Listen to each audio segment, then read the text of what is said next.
This program presented by Texas Foundation for the Arts. Houston, one of the most cosmopolitan and diverse cities in the world, has a wide variety of neighborhoods, all rich in history. Like many American cities founded in the early 1800s, the history of these neighborhoods and the people who lived, worked, and built their lives in them has faded with the passage of time. One such historic neighborhood is located on Houston's near west side, once isolated rural flatland. This area has been transformed into one of the busiest shopping destinations in America, with a workforce larger than that of many major cities. Also located here is one of the city's greatest natural resources, Memorial Park. Sometimes called the Galleria area or the Post Oak area, today its official name is the Uptown Houston District, and Post Oak Boulevard is its heart.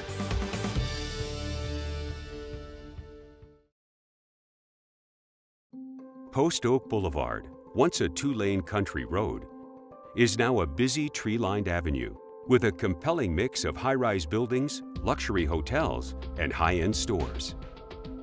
Many Houstonians think of Uptown Houston as a second downtown and a magnet for millions of international visitors who shop at the Galleria. There's a lot of excitement in the area, there's a lot of opportunity and growth in the area, and there's a tremendous history.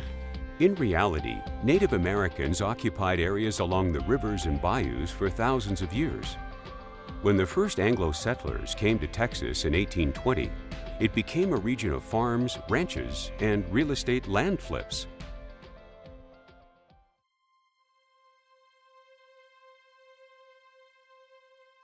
The Post Oak Boulevard story really begins in the early 1800s, when Texas was part of Mexico, and Stephen F. Austin's old 300 colonists began to settle around the Brazos River. One of the main travel routes heading out west, the San Felipe Trail, was probably the first major road crossing Texas, and it went right through what is now Uptown Houston. Stephen F. Austin was an impresario for the Mexican government to settle out Mexican Texas. And he was given the opportunity then to choose those individuals or families that would help settle the area. Austin's colony settled in an area with the Brazos and Colorado rivers to the west and the San Jacinto River to the east.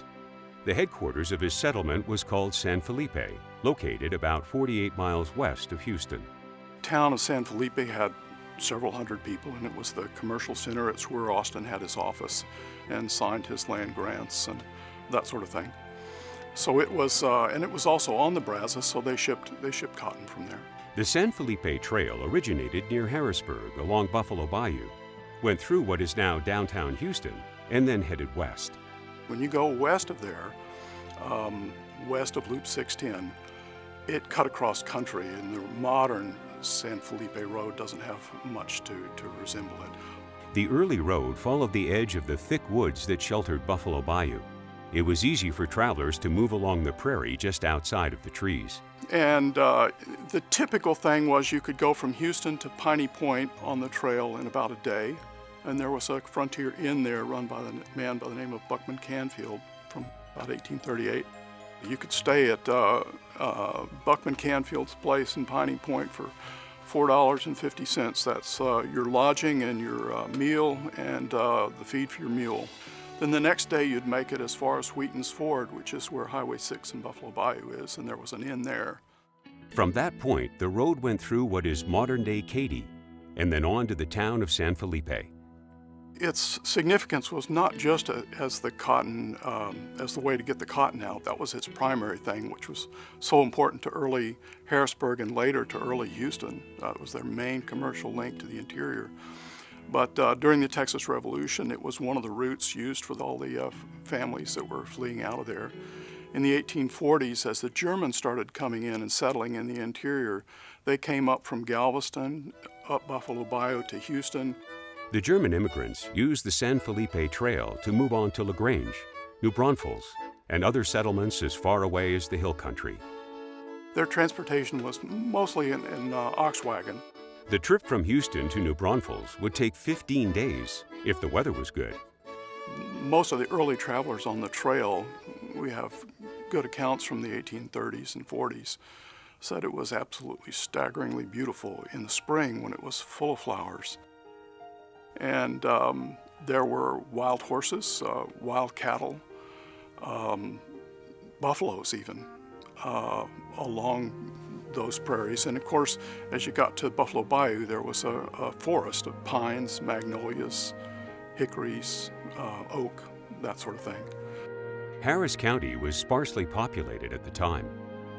In 1830, there were some families here. There weren't an awful lot. The Mexican government had not populated it. It did not look like San Antonio. So it was pretty much wilderness with families starting to come in and starting to populate. But it was what you would think of as a pioneer area. One family that settled in the area after moving from Louisiana was a widow, Amy White, and her children.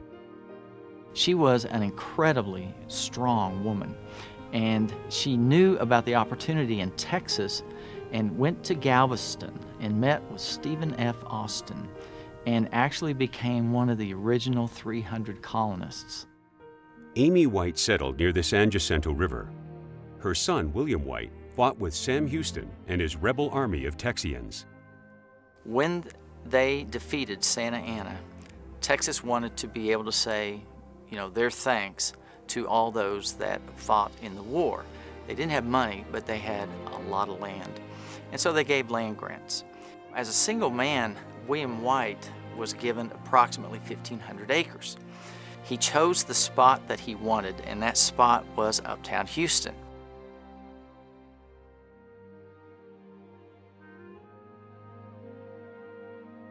After acquiring the land, White married and returned to the General Land Office to secure additional land, which he would be entitled to. He turned right around and sold it. So history might say it's the first land flip in uptown Houston. They were just flipping the acreage. So there would be someone outside the courthouse waiting for them as they get their little writ, and they would buy it on the spot. So this man, William White, was the first landowner of the uptown Houston area. Harris County consists mostly of flat coastal plains, crisscrossed by waterways called bayous. While most of the bayous run north and south, Buffalo Bayou runs west to east. And therefore, it pretty much bisects the county, and that was significant. And it was navigable up to where Harrisburg was without any dredging or any major work at all. And that was also significant.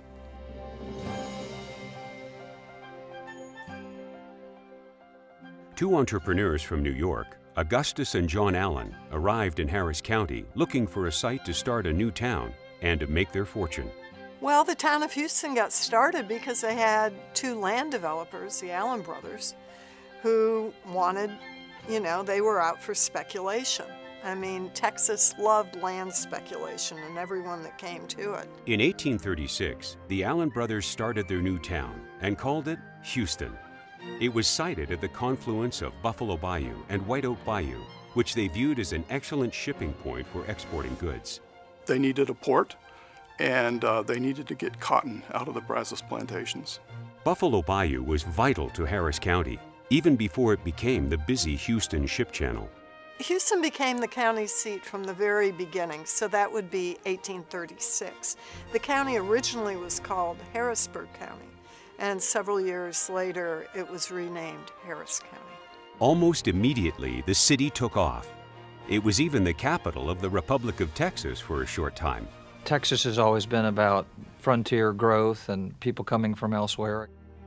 By 1861, 13 states, including Texas, left the Union to form the Confederacy, and the Civil War began. Sam Houston, who was the state governor at the time, opposed slavery and secession. Because of his strong views, he was forced to resign from office and would never enter politics again. But there were other things that happened during the Civil War that were really quite positive for Houston. Suddenly, tanneries were established, there was a textile mill established, there were gun works. And so the city started to develop industry where it hadn't before. At the time of the Civil War, Harris County had about 9,000 residents. The ethnic population was diverse. After the 1840s, Houston was pretty much a third Anglos, Germans, and African Americans. And then after the Civil War, after emancipation on Juneteenth Day, as the slaves were leaving the Brazos plantations, they came east on the San Felipe Trail and settled on the west side of Houston in what's now the 4th Ward, and that was along West Dallas, which is the San Felipe Trail. Not all of them could find jobs in Houston, so a good number of them started working in the area around Post Oak, uptown. In fact, at that time, from 1870, this area was majority African American. In the years before the Civil War, several working plantations existed in Harris County, but the majority of the plantations in Texas were along the Brazos River. Harris County had a few plantations to the east along the San Jacinto River, but not so much anywhere else. Now, that changed in 1851. A man by the name of Agar Morse came in. He was kind of late to the party. All the early settlers, the old 300 settlers, got all the good land along the bottomlands of the Brazos and Colorado rivers, where the most fertile land was. Like most settlers in Texas, Morse lived in a log house. It was not a grandiose plantation on the style of the ones along the Brazos. So he was just getting started. He was mainly buying up the acreage and really getting going pretty well until the Civil War came. So he started buying land in 1851. His house was where Four Oaks Place is, off Post Oak Boulevard.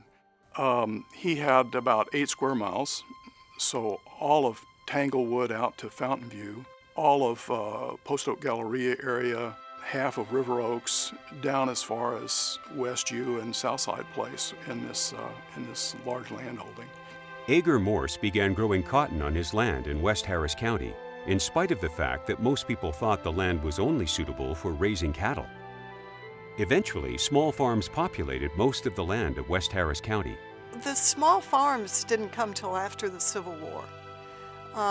People still had more of a plantation society, but the problem was it wasn't good for cotton. The land didn't drain. And then they raised cattle. And cattle flourished on these prairies. The Morse family started their own cemetery in the 1850s.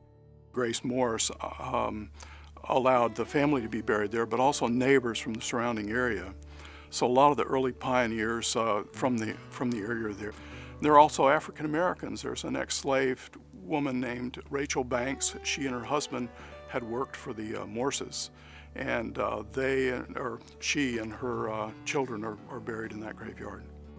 Today, the historic cemetery is bordered by a cluster of residential dwellings and office towers.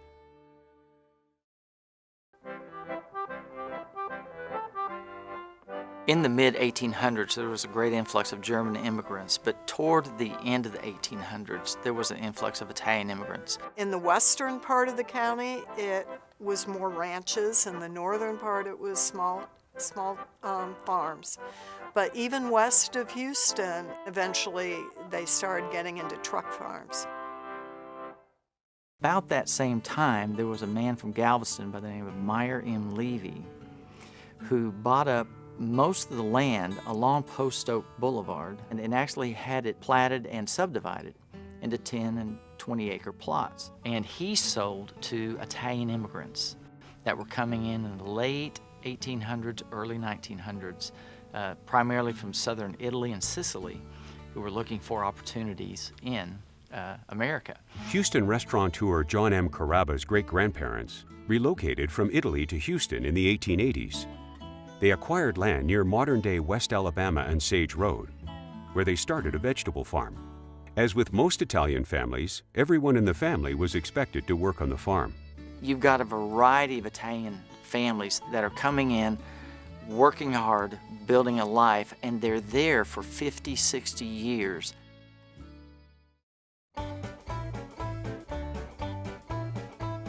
Prior to 1900, mobility in the area was difficult, Post Oak Road was an early wagon road with a ford across the bayou. There was a railroad out here that was built in 1875. The railroad went out of business in the 1890s, but the path became Westheimer Road. There was a man by the name of Mitchell Westheimer who had a farm where Lamar High School is today. And the road was really named for him because people would be going out to Westheimer, meaning to his farm. By 1900, Harris County, with 64,000 residents, was about to see a boom in population and an uptick in business activity. The discovery of oil would change the look of the county forever.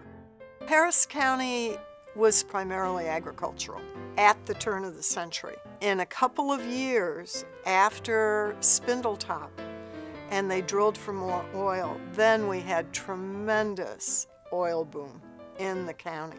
If you just look at the population increase, it was just huge. Houston has always had, decade to decade, huge population increases. It was extremely busy and crowded because what you had, it was a boom town.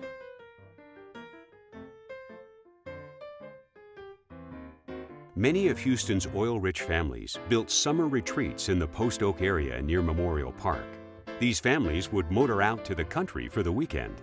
This was really suburban Houston, where the elite of Houston had their weekend homes, their stables, their hunting areas. They used the homes and stables for recreational activities, such as riding, hunting, and swimming. One hunting lodge that belonged to the Weiss family has been fully restored. The Weiss family hunting lodge was built up in the early part of the 20th century in the area that's right now across from Loop 610 from Memorial Park. The architect who designed the building was John Staub, the very famous Houston architect, and supposedly modeled it after something he had seen in Virginia. The Weiss Hunting Lodge gives a feeling of the life of the 20s, the grand style that people enjoyed in that time period. In the 1940s, small farms still occupied most of the land in the Westheimer Post Oak area.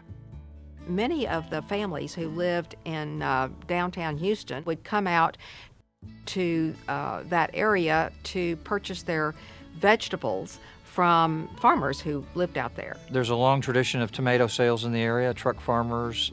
I can remember riding up Post Oak Boulevard with my wife and seeing a stand where we could buy fresh tomatoes. And so on several occasions we would go and buy tomatoes there and realize that they were growing them just a few yards away.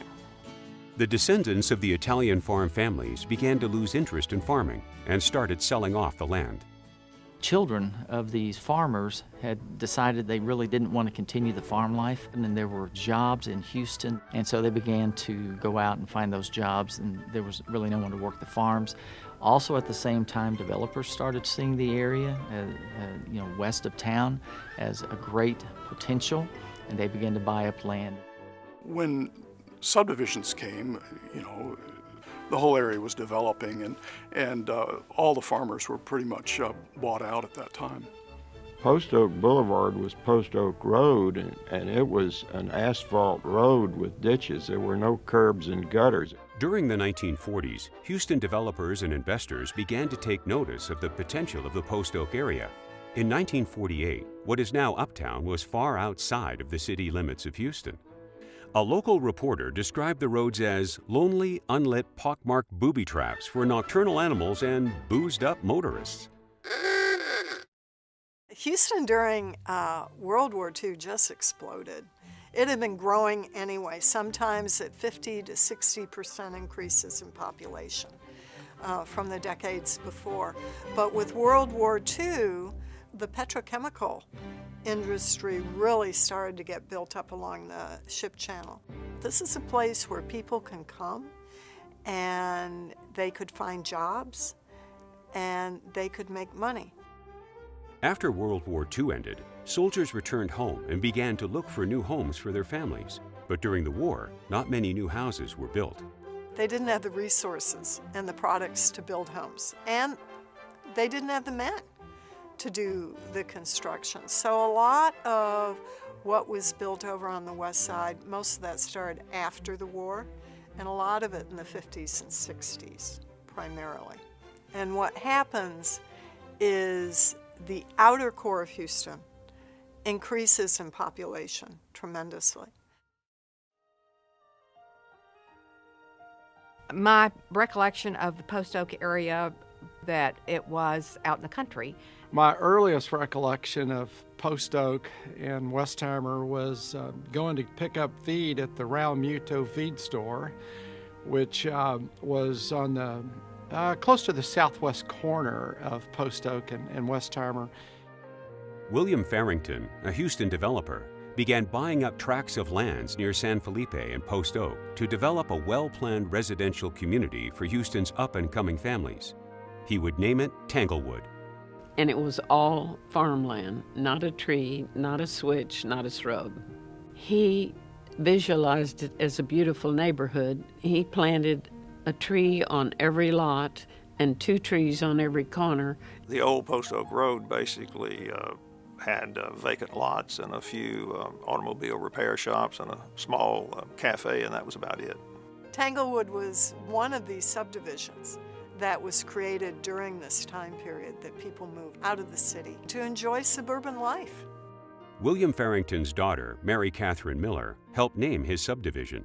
I was reading Hawthorne's Tanglewood Tales, and my mother and father liked the name, and so they picked up on it rapidly. And so I was very close to my father, and throughout the development of Tanglewood, I helped him name the streets. And he wanted them to all be easy to understand over the telephone, easy to spell, and have R's and L's in them because he thought that was euphonious. And it was a premier neighborhood on the west side of Houston. And as Houston grew in dynamic and business acumen and economic power, the families that were successful and up and coming, many of them moved into Tanglewood. Mr. Farrington, I see as someone that helped kind of spearhead that growth out west of Houston past the 610 loop. By 1949, Tanglewood was open and new residents were moving in. The neighborhood was outside the Houston city limits, and some considered it out in the country. There was just a store on corner where Dillard's is, and it was the Voss Country Store, and that was the only telephone. So if you lived in Tanglewood, then you had to go all the way back up there to use the telephone. When I think about Tanglewood, I remember my mother saying, why would somebody want to move way out there? Tanglewood was 3 miles from the city limit, and that was considered very far out. And what was different about Tanglewood was the ranch-style home. They were large, and so they were built on larger lots because they were all one story. It was very much something of its period. Tanglewood began to attract younger, prominent Houston families, such as U.S. Congressman George H.W. Bush. 3 teenage musicians formed a band in their family's Tanglewood garage. They would go on to become one of the legendary rock and roll bands from Texas. Billy Gibbons, at that time, his band was called the Moving Sidewalks, and now called ZZ Top. Early Tanglewood residents complained of the lack of modern stores in the Post Oak area. That would soon change. In the late 1950s, Sakowitz, Houston's high-end specialty retailer, was considering expanding from their flagship downtown location. They began to take an interest in an undeveloped site on Westheimer Road at Post Oak. This would set the stage for development of this rural farmland.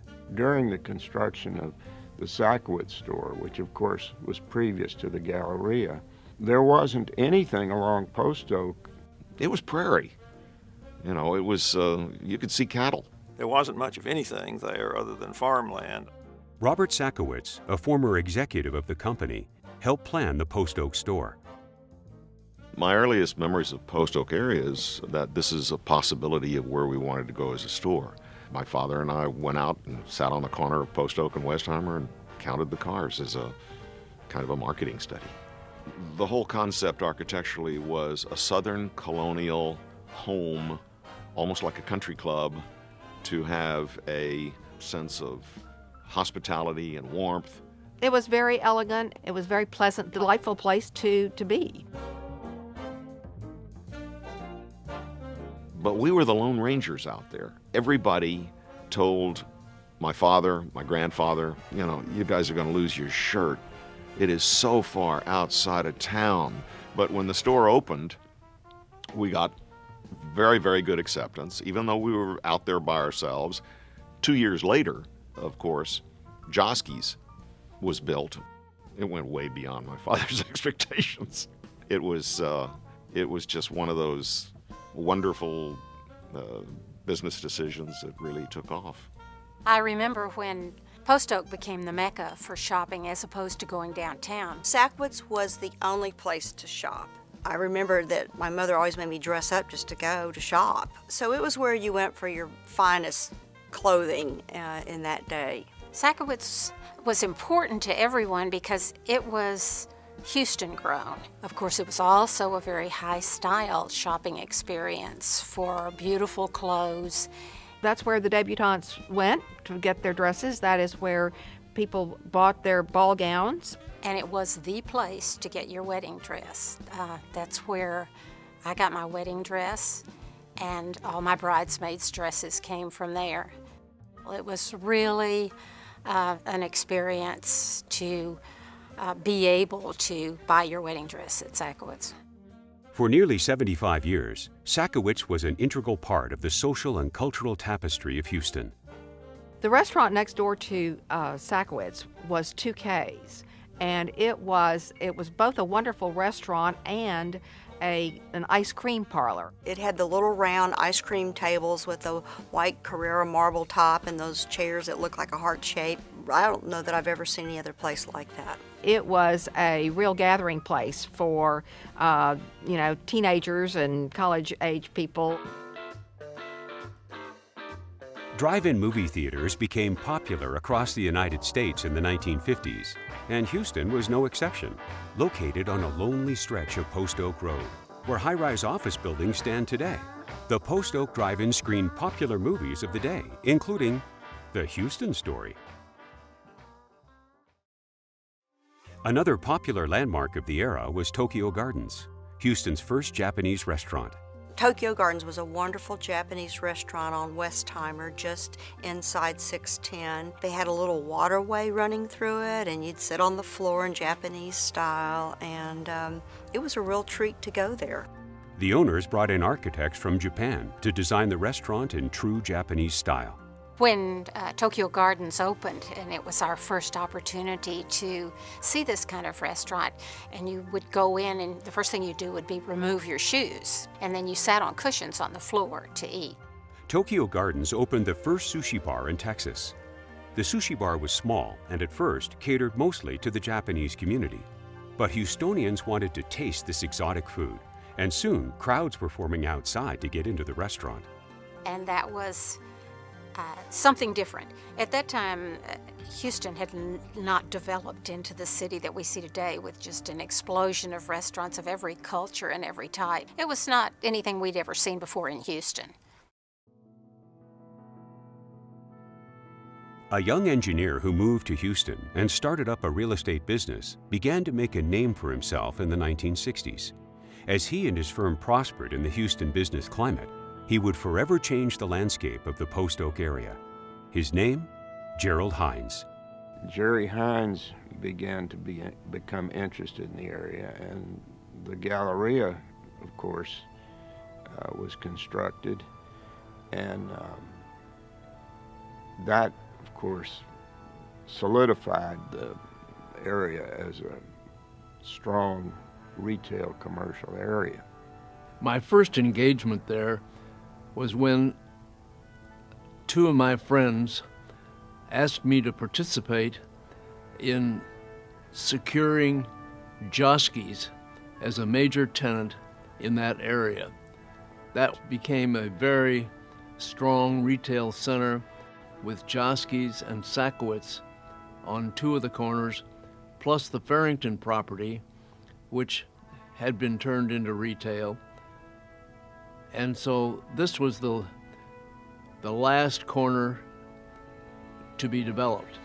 And we decided that we needed Neiman Marcus, and we convinced Neiman Marcus because we gave them the land, and that was the kickoff of the Galleria.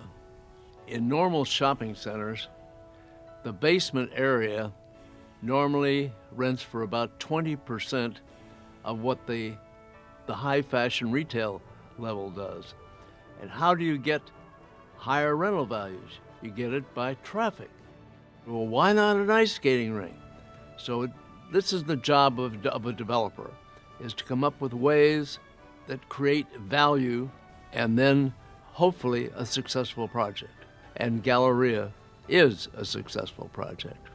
Gerald Hines was inspired by the historic Galleria Vittorio Emanuele in Milan, Italy. He envisioned Houston's new Galleria to be more than a shopping mall. Gerald Hines' vision for the Galleria was, in addition to physically creating a three-level mall, his real interest was making a place that not only contained office space but also commercial space. Texas, and indeed the nation, had never seen a shopping mall like Hines Galleria. The public was fascinated by it. There had never been a three-level mall quite the way the Galleria was done, and that was in November of 1970. There were crowds of people. The ice rink, you could barely see the ice for the number of skaters, and it was a major change, I believe, in shopping in Houston. I question the possibilities of an ice skating rink in a shopping center in Houston, Texas. But I sure proved to be wrong because it's still there and still functioning very, very well. It's the brilliant idea of creating a contemporary Galleria project where people could congregate, shop, eat, and have a good time. The other major thing that was going on at the time was the construction of the West Loop.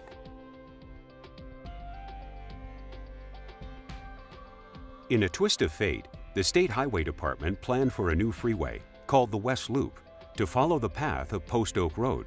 But with some last-minute persuasion, the freeway was moved slightly to the east. If the West Loop had been just a little bit further to the west and came down what was then Post Oak Road that became Post Oak Boulevard, there wouldn't be a Post Oak Boulevard.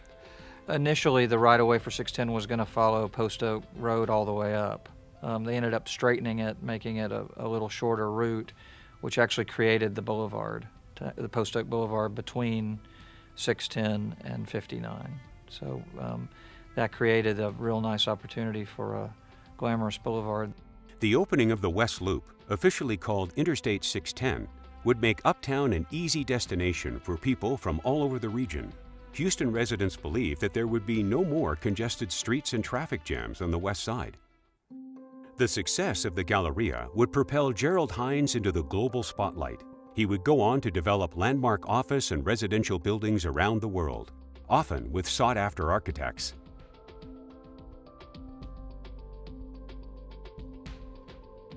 Louis Sklar went to work for Gerald Hines in the 1970s, and 40 years later, his influence continues to impact the beauty and visual appeal that is seen in the area today. One of my major projects with Hines was the planning and execution of the Transco Tower, now Williams Tower, and the water wall, which is now Water Wall Park. The architect was Philip Johnson and John Bergey. The landmark Transco Tower, developed in 1983, soared 64 stories. It was then the tallest office building in the world outside of a traditional downtown business district. The searchlight beacon atop the tower is seen to this day from many miles away. The water wall, a multi-story fountain opened in 1985, became an extremely popular destination. The Uptown Houston District Tours purchased it in 2009 to preserve it as a public park for generations to come. The water wall is a beautiful vision to look at, and sound. The sound of water is always pleasing to anybody and very soothing, and it certainly seems to attract a lot of people. The water wall is a great addition to our area, and really is a nice part of the Boulevard experience. When the Galleria opened, unsightly signs and utility poles could be seen up and down Post Oak Boulevard. Early 80s, we began to remove those either through the Uptown Management District or simply persuading the landowners and property owners to pay to put the wires underground. That, plus the removal of billboards and signs, created a place that was a little bit unusual for Houston. And so by establishing a level of quality, we were able to ensure that the entire boulevard came across as a pleasant experience and a pleasant aesthetic experience. Post Oak became very glamorous when all of the major retail stores moved out there. Most retailers have their best store in Houston. Many of them, national retailers, will say that their stores in the Galleria or their stores in Uptown are the best in the state or the country or wherever. The Galleria is really an iconic institution for Houston. It's the #1 tourist destination in Houston. It is an amazing icon and amazing phenomenon. It sort of transcends a mall. It's really more than that. It's not only a place that people come to shop, but it's a place where people come to meet each other, have meetings, and to congregate and celebrate. The Galleria is a fantastic people-watching place. We have people come from all over the world. Everybody in Mexico knows about the Galleria. Over the holidays last year, we had, I think, 120 countries represented at the Galleria that come. So it really is a crossroads of cultures. And it kind of shows the effect that vision can have on people. And so you've got to have that vision. And that's one of the great things about Houston. In addition to all that was happening in the uptown Houston area, the 1960s and 70s were exciting times for Houston. The arrival of NASA's Manned Spacecraft Center and the Astrodome brought international attention to the city. The Galleria was the icing on the cake that signified Houston's arrival as a major metropolitan area with attitude and Texas swagger. But after the Galleria opened, that became even more of a critical mass between Joske's, Sakowitz, Neiman's. We got shoppers from south of the border and from Europe. The whole area became a magnet. As the Post Oak Boulevard Uptown District grew with the addition of new office buildings, hotels, and retail, it became necessary for the creation of a management group to monitor beautification and growth in the area. Uptown Houston's origination, its creation, was in the mid-70s. And it came about because of all the development that was happening in the area. Galleria opened, buildings were under construction, and what the property owners, major corporations, and developers in the area needed was some communal voice that they could speak as one, what they needed to do, try to get public agencies to help solve problems, and that was the creation of the organization. Jerry Hines, the Hines Group, proposed that we would rename the area City Post Oak, and then it was decided we would have a City Post Oak Association. And it was known as the Magic Circle, and then it was known at the City Post Oak Association, and then it was changed to Uptown Houston. So we began to assess ourselves enough to where we could provide the funds that it would take to at least cut the grass and plant a few trees. And so there's been a busy coalition of folks interested in betterment of the area that have come together for a long time. That first year, we decided to celebrate the holidays by putting 80 Christmas trees along Post Oak Boulevard. But it really led to so many other things in the area. Post Oak Boulevard has attracted some of the world's leading architects who have created a district of stunning architectural landmarks. Jerry Hines took a lot of pride in the architecture, for which he received the accolades he deserves because he's one of the few people who really said, let's do something of quality. Philip Johnson did some wonderful buildings. Philip Johnson and John Berge designed the ultra-sleek Post Oak Central, a trio of office buildings that opened at different stages in the 1970s and 80s. 40 years later, Post Oak Central still commands a prominent architectural presence on the boulevard. Johnson and Berge would go on to design several major projects in the Post Oak area. Another internationally renowned architect, Cesar Pelli, was commissioned to design the four-leaf towers. A lot of new buildings, a lot of new streets, a lot of construction, and a lot of new people. The boulevard itself is going to become a great destination boulevard for the United States, and people will continue to want to live there, work there, shop there, play there. More than 100 years after Italian immigrants began farming the land, an Italian businessman would arrive on the scene and see the potential of the Post Oak area. Giorgio Berlenghi would go on to develop hotels, retail centers, office buildings, and residential towers. Like Gerald Hines before him, Berlenghi would have a strong influence on the look of Post Oak Boulevard. Well, I came in 1978, so the Post Oak area was very different, very less developed, but of course, even downtown and the entire city were less developed. But immediately gave me the impression of something fresh, new, modern. And I fell in love with the place. Giorgio Berlenghi's four-leaf towers was a huge splash when that occurred. High-rise condominium for Houstonians, this was different. We wanted to do projects a little different. We wanted to do projects of great quality, a bit unique. Uptown Park was my desire of doing, again, a unique, different shopping center and create a new shopping experience. In a way, is the old-fashioned Italian concept of the piazza. You know, the little villages where you had piazzas surrounded by buildings where people would live, but in the piazza is where the merchants would come in the morning and sell their goods, and then people would drink coffee and drink wine and talk about everybody else. His buildings would emanate an elegant Italian style and heritage. The best example is probably our Hotel Granduca. I call it my little corner of Italy in Houston. It's a great surprise to travelers who come to Houston. They come to our courtyard, our lobby, and say, Houston, is this Houston? No, it's Italy in Houston. But that's what I'm proud of having been able to make a contribution that hopefully will last for a long time. Ever since Buckman Canfield opened his Travelers Inn back in the 1830s, there's been a big demand for overnight lodging in the Post Oak area.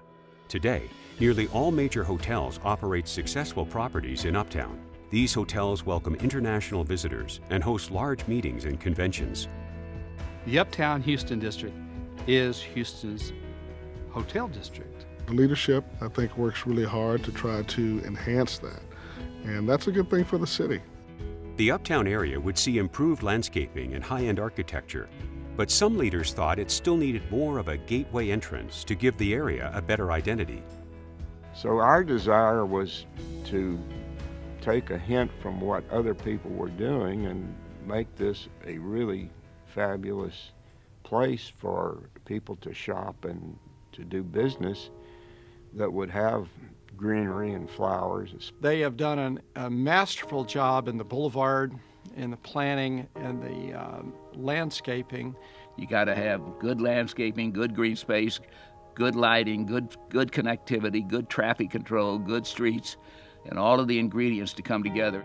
As president of the Uptown Houston District, John Breeding has not only monitored growth in the area, but has spearheaded the landscaping and beautification of Uptown, specifically along Post Oak Boulevard.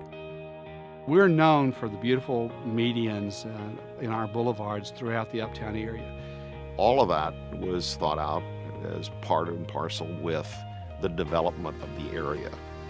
The street archings and the landscaping and things that really pop into mind when you think about the Uptown area. It's unique. It became something also that was symbolic of our city. Designer Henry Beer was engaged to create the iconic look and sense of place for Uptown Houston along Post Oak Boulevard.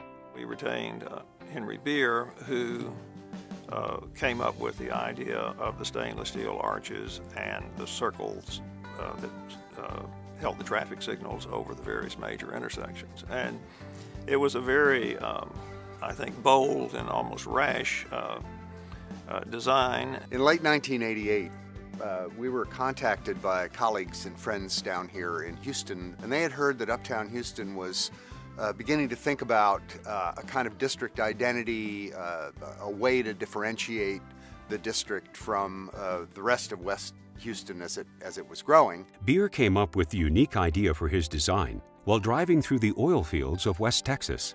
There were these remarkable eruptions of pipes and valves that would come out of the ground and then travel along and then disappear again. And being myself kind of a committed flange head, I found that to be very, not just sculptural in terms of form, but I started to think about how everything in Texas, whether it's minerals, agriculture, cattle, recreation, the oil business, the people themselves, they all come up out of the ground, have their trajectory, and then disappear back into the ground. These huge arches were transported and erected in place in 1993. The board was pretty committed to something resembling a gateway. But then we realized there, as we struggled with the constraints at each one of the sort of perimeter intersections that lead you into the district, it sort of occurred to us that, well, what if it isn't a gateway in the usual sense of the word? What if we suspended something magical over the intersection and the halo, the ring appeared? To me, great public art, one of the things that it has to do is invoke a sense of wonder and make you kind of scratch your head and say, how did they do that? Columns, cables, and a ring. It seems, well, what else would you do?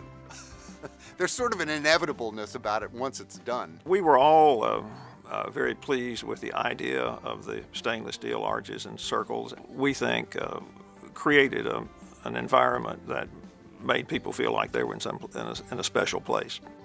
The first phase of the project was completed in 1995. And I've been back, I don't know how many times. The thing I marvel at is every time I'm standing at the intersection next to one of those mammoth poles, it looks like they were put up about 3 weeks ago. Property owners and developers came together to support the plan to differentiate Post Oak Boulevard from other parts of the city. I see a lot different Post Oak Boulevard than what I saw, even 10 years ago. A lot more pedestrian friendly. I think it's just a dream. I mean, that you could change the tacky little asphalt road with ditches on either side into a beautiful boulevard with flowers. And every time you turn around, somebody's breaking ground on another building on Post Oak Boulevard. It just is a magic area to me. By the year 2000, residential development had returned to the uptown area. When people choose to live in the area, they typically bring their pets, and then they have to go walk their pets. But that little sign that says, please pick up after your pets, is one of the great urban indicators I think there is. The great thing I think about uptown is the spirit that exists there. The same tenacity, the same spirit, the same adventurism that exists today was there with some of our forefathers. I think Uptown is the epicenter of the city, if not the state, because of the combination of retail, because of the combination of office, hotels, residential, and Post Oak Boulevard is in the heart of it. What you have office is like the muscle of the area. You have retail as the heart of the area.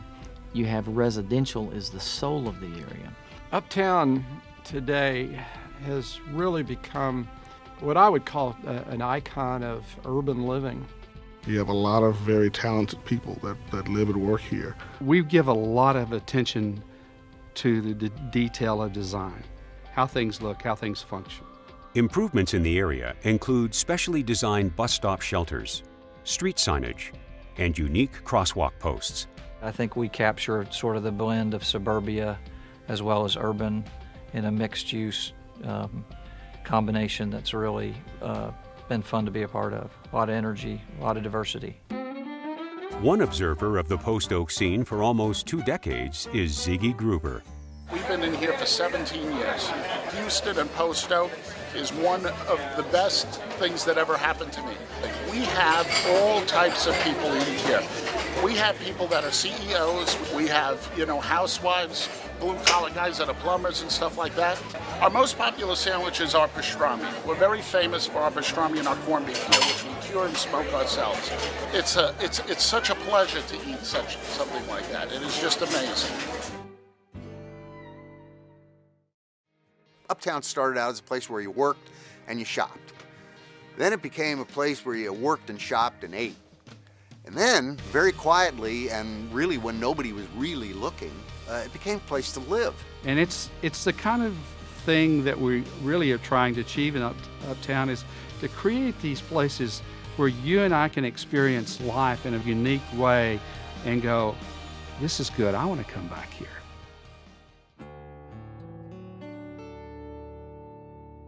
One of Houston's crown jewels is Memorial Park. This enormous green space connects to Uptown Houston on the west side of the West Loop. The park is now being reimagined in order to make it a better recreational space for the city. Important ecological restoration will take place. There are existing wetlands that will be enhanced, and it really will provide the park with an amenity it doesn't have now, which is a passive kind of recreation space to lie in a blanket beneath tall trees on grass. Buffalo Bayou is the southern boundary of the park, and a lot of what we heard in public input was a desire to have a greater awareness of the bayou, more access to it. I don't think Houstonians realize that it's a larger piece of land than Central Park. The history of Memorial Park and how it came to be is an interesting one. It really began with Camp Logan, the World War I training camp that was situated on the site of the future park, and many soldiers trained there before going off to World War I. And then after the war, there were several uses of Camp Logan. It became a tourist camp. It became a tuberculosis hospital. But basically that entire land was bought up by Will Hogg, and he donated it to the city of Houston as Memorial Park. So much has changed in the 100 years since the park was created. At that time, the city barely reached Memorial Park, and now it has engulfed it. And the amount of use, the different kinds of use have all changed. So there's just so much to the park, so many different things that we can do. It's right in the heart of 6 million people. Memorial Park suffered near destruction from Hurricane Ike and severe droughts that followed. Many of the wooded areas lost their forestation. Houston City Council has added the park to the Uptown TERS, which means that Uptown Houston will help fund restoration and redesign of the park. The TERS is a tax increment reinvestment zone, and it collects taxes that then are reinvested back into the area. we want to help implement a vision for this park. Houston's two great urban centers, Uptown and Downtown, will be connected by Memorial Park and Buffalo Bayou Park.